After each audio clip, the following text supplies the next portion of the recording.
Hello friends, welcome to OMS English platform. आज मैं फिर से आपका OMS इंग्लिश प्लेटफॉर्म पर स्वागत करता हूं।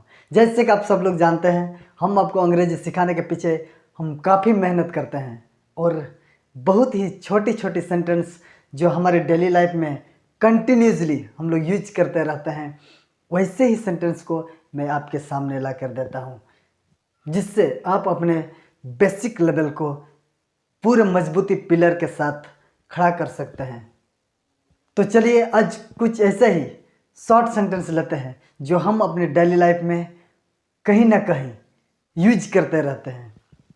तो आज का पहला सेंटेंस है आई मीन। जी हाँ दोस्तों, आपने सही सुना है, आई मीन। काफ़ी लोगों को आपने बोलते हुए सुना होगा नो आई मीन। तो ये आई मीन का मतलब क्या होता है, चलिए देखते हैं और कैसे हम इसको यूज में लाते हैं। तो कहीं ना कहीं हम लोग इस सेंटेंस का अक्सर यूज करते रहते हैं। तो आई मीन का अर्थ होता है मेरा मतलब वो नहीं, मेरा मतलब है कि ये हो जाता है। यही इसका हिंदी अर्थ है। मेरा मतलब है कि, या मेरा बोलने का मतलब है कि, या मैं वो नहीं कहना चाहता था, मेरा ये कहना है। यही आई मीन का अर्थ होता है कि मैं वो नहीं, मेरा मतलब ये है, मैं ये बताने जा रहा हूँ, या मेरा कहने का मतलब ये है। आई मीन इसका मतलब है मेरा कहने का मतलब ये है। आई मीन कुछ भी आप आगे जोड़ सकते हैं कि मेरा कहने का मतलब वो नहीं था, मेरा कहने का मतलब ये था, या मेरा कहने का मतलब ये है। तो ऐसे मेरा कहने का मतलब इसका अंग्रेजी होता है आई मीन। तो कभी कभी हम लोग अपने डेली लाइफ में यूज करते रहते हैं। मुझे उम्मीद है आप लोग समझ गए होंगे और जानते भी होंगे इसका अर्थ क्या होता है। तो मैं आप लोगों से यही एक आशा रखूँगा कि चलिए इस वर्ड को भी अपना मुंह में बिठा लीजिए। और मुंह में बिठाने के लिए आप सारे लोग जानते हैं, मुंह में बिठाने के लिए कई बार बोलना पड़ता है। तो चलिए हम लोग इसको कम से कम 10 बार बोल के देखते हैं, ताकि दोबारा प्रैक्टिस करने की हमको ज़रूरत ना पड़े। और जब भी मौका मिलता है आपको, इस वर्ड को यूज कीजिए और क्लियरिफाई हो जाएगा आपके लिए। तो चलिए इस सेंटेंस को भी कई बार अपना मुंह से प्रोनाउंस करते हैं, अपना मुंह से उच्चारण के साथ बोलते हैं। I mean, I mean, I mean, I mean, I mean, I mean, I mean, I mean, I mean, I mean, I mean, I mean, I mean, I mean, I mean, I mean, I mean, I mean, I mean, I mean. तो चलिए इस तरह practice करते रहिए। चलिए और एक दूसरा सेंटेंस लेते हैं जो हमारे डेली लाइफ में काफ़ी यूजफुल है और हम लोग अक्सर यूज करते रहते हैं इन सारी छोटी छोटी सेंटेंसेस को। दूसरी सेंटेंस लेते हैं इट डजेंट मैटर। काफ़ी लोगों को आपने बोलते हुए सुना होगा, काफ़ी लोग अपने डेली लाइफ में इस सेंटेंस को यूज करते हैं। तो it doesn't matter, it doesn't matter इसका अर्थ होता है कोई फर्क नहीं पड़ता है, इससे कोई फर्क नहीं पड़ता है। इट डजेंट मैटर, इससे कोई फर्क नहीं पड़ता। काफ़ी लोगों को आपने बोलते हुए सुना होगा। तो चलिए देखते हैं इसका यूज हम लोग कहाँ कहाँ कर सकते हैं। इट डजेंट मैटर, उदाहरण तो काफ़ी सारे होंगे, लेकिन हम लोग एक सिंपली तरीका से समझने का कोशिश करते हैं। अगर हम बोलते हैं कि मैं इसीलिए अच्छा वीडियो नहीं बना पाता हूँ क्योंकि मेरा माइक अच्छा नहीं है, तो आपको तो पता होगा अच्छा वीडियो बनाने के लिए सिर्फ माइक ही नहीं, बोलने की भी कैपेसिटी होनी चाहिए, बोलने की कला भी होनी चाहिए, आपकी कैमरा भी अच्छी होनी चाहिए। और मैं माइक को दोष दे देता हूँ, लेकिन माइक के साथ साथ कैमरा भी तो अच्छा होनी चाहिए, मेरा परफॉर्मेंस भी तो अच्छा होनी चाहिए, जिससे मेरा कंटेंट अच्छा बने। लेकिन हम एक माइक को ब्लेम करते हैं, माइक को दोष दे देते हैं। तो ऐसे स्थिति में बोला जा सकता है कि इसमें कोई फर्क नहीं पड़ता है, इट डजेंट मैटर। अगर दूसरा उदाहरण हम लें तो अगर हम बोलते हैं कि मेरा कैमरा अच्छा नहीं है इसीलिए हम अच्छा वीडियो नहीं बना पाते हैं, यह भी मैटर नहीं करता है।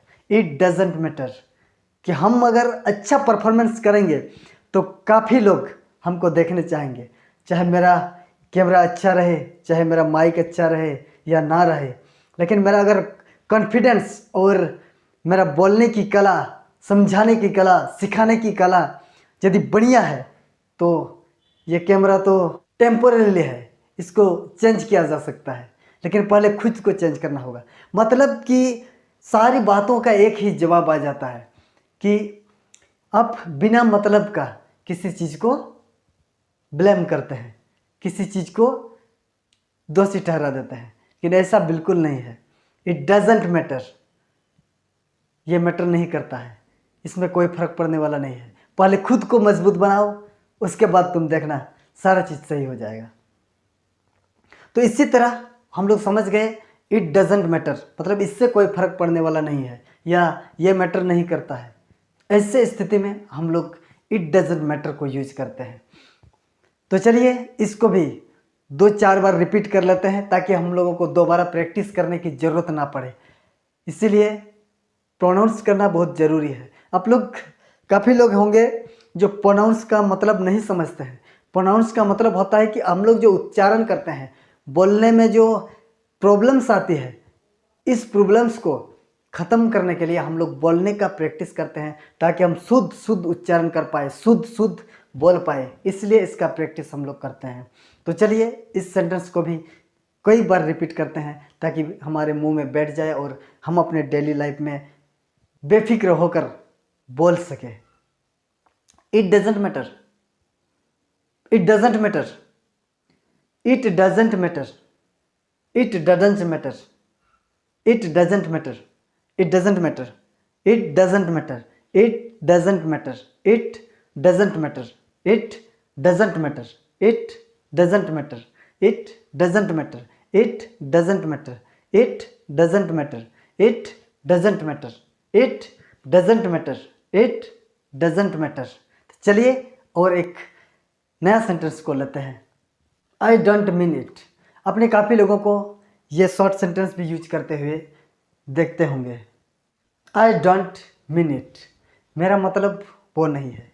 इसका हिंदी अर्थ होता है मेरा मतलब वो नहीं है। आई डोंट मीन इट, मेरा मतलब ये नहीं है, मेरा मतलब ये नहीं है। I don't mean it, I don't mean it, मेरा मतलब ये नहीं है। काफ़ी लोगों को आपने सुना होगा मेरा कहने का मतलब ये नहीं है। आई डोंट मीन इट, मेरा कहने का मतलब दूसरा चीज़ है। आई डोंट मीन इट, मेरा कहने का मतलब ये नहीं है। आई डोंट मीन इट, मेरा कहने का मतलब ये नहीं है, या मेरा कहना ये नहीं है, या मैं ये नहीं कहना चाहता हूँ, या मैं ये नहीं कहता हूँ। इस तरह की बातों को दर्शाने के लिए आई डोंट मीन इट का यूज होता है। तो चलिए आप शायद अच्छी तरह से समझ गए होंगे। आई डोंट मीन इट, मेरा कहने का मतलब ये नहीं है, मेरा कहने का मतलब ये नहीं है, मेरा कहने का ये मतलब नहीं है, मैं ये नहीं कहता हूँ। इस तरह की सेंटेंस को या इस तरह की हिंदी सेंटेंस को अंग्रेजी में बोलने के लिए हम लोग यूज करते हैं I don't mean it, I don't mean it, I don't mean it, I don't mean it, I don't mean it, I don't mean it, I don't mean it. मेरा कहने का मतलब ये नहीं है, मेरा कहने का मतलब दूसरा कुछ है, मेरा कहने का मतलब ये नहीं है, या मैं ये नहीं कहना चाहता हूँ। इस तरह की बातें हमारे डेली लाइफ में हम लोग यूज करते रहते हैं। तो चलिए आज के वीडियो में इतना ही, फिर मिलेंगे कल अगले नए वीडियो के साथ। Bye bye.